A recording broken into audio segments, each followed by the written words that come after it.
Hello and welcome to my YouTube channel. In today's video, we are going to discuss career option after MSc Chemistry in IPR field. IPR stands for Intellectual Property Rights. So there are plenty of opportunities available after MSc in Chemistry in this IPR field. But I know that most of the students who studying in the MSc final year or they just passed out don't know much about this field. So there are plenty of opportunities available and tremendous potential in this IPR field for the MSc Chemistry student. So in today's video, I will guide you that how can you get job in IPR field after completing your MSc in Chemistry. So after completing MSc in Chemistry, most of the student gets absorbed in the pharma companies or in the R&Ds or different segment like in the teaching, but very less student comes in IPR field, maybe due to the lack of awareness or maybe they don't know about the opportunities, but there are huge scope available in the IPR field for chemistry student. Basically in the chemistry, MSc in Chemistry, we learn about the reactions, we study all the inorganic chemistry, organic chemistry, physical chemistry and all the things we are studying. But this IPR field is basically it is completely different from what you study in MSc in Chemistry. Then the question comes in the mind that how we will be able to get job in the IPR field. So I just want to tell you that IPR stands for Intellectual Property Rights, means all the property which is created by the intellectual mind, it is intellectual property. And for the protection of intellectual property, there is a term which is called patent. Patent, as you all know, that it gives you exclusive right to exclude others from making, using or selling the patent protected invention. And if you don't know much about patent, then you can comment in the comment box. I will make a separate video because as a science student, I think it is must to know that what is patent.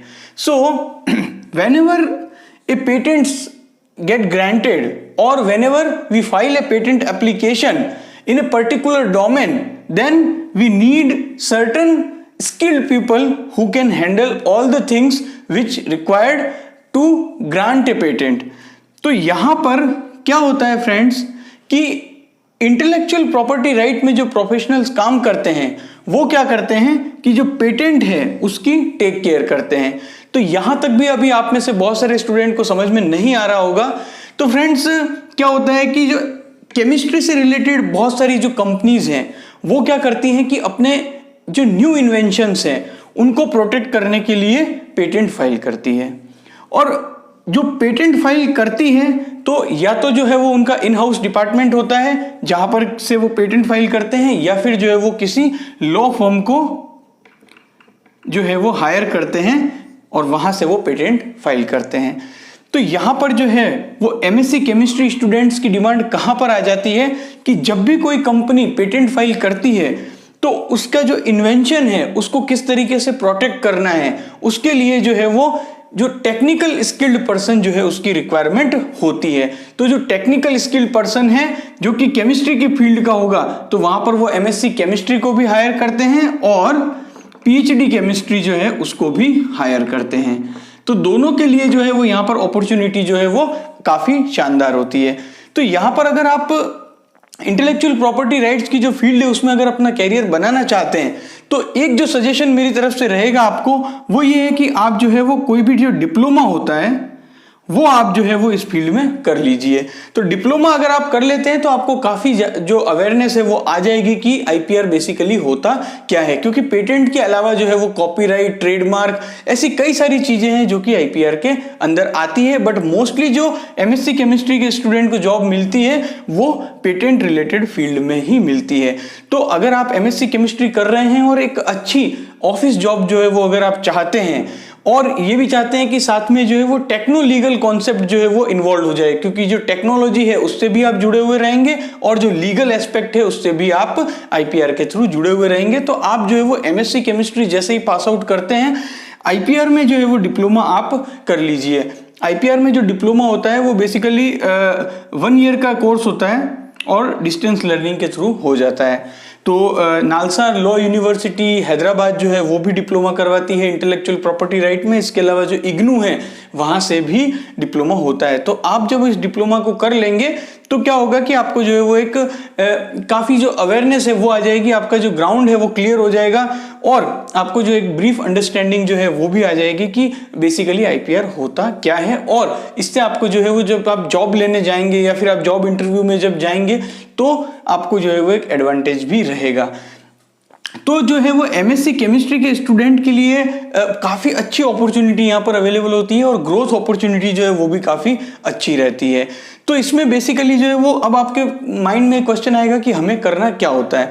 तो यहाँ पर क्या होता है कि जब भी कोई कंपनी पेटेंट फाइल करती है तो पेटेंट फाइल करने से पहले काफ़ी सारा प्रोसेस जो है वो होता है। उसमें क्या रहता है कि जो इन्वेंशन है उसको समझना होता है और उसके बाद जो है वो पेटेंट ड्राफ्ट करना होता है। तो ये इन्वेंशन को समझना और उसके बाद पेटेंट ड्राफ्ट करना जिससे कि आप एक अच्छा पेटेंट ड्राफ्ट कर सको, उसके लिए जो है वो टेक्निकल एक्सपर्टाइज की रिक्वायरमेंट होती है। और वो टेक्निकल एक्सपर्टाइज कौन देगा? जो कि एमएससी केमिस्ट्री है या फिर पीएचडी केमिस्ट्री है। तो यहाँ पर जो है वो कैंडिडेट की रिक्वायरमेंट आती है। तो इसीलिए जो है वो बहुत सारी जो कंपनीज हैं उनमें एक सेपरेट डेडिकेटेड डिपार्टमेंट होता है जिसे इंटेलेक्चुअल प्रॉपर्टी राइट्स बोलते हैं। वहाँ पर जो है वो एमएससी केमिस्ट्री या पीएचडी केमिस्ट्री के स्टूडेंट को हायर किया जाता है। इसके अलावा जो बहुत सारी लॉ फर्म्स होती है जहाँ पर कि एमएससी और पीएचडी केमिस्ट्री के स्टूडेंट्स हैं उनको हायर किया जाता है। तो अभी तक जो है वो इंडिया में इतनी ज़्यादा अवेयरनेस नहीं है इसके बारे में, तो अभी आपको जो है वो काफ़ी अच्छी अपॉर्चुनिटी इसमें मिलेगी।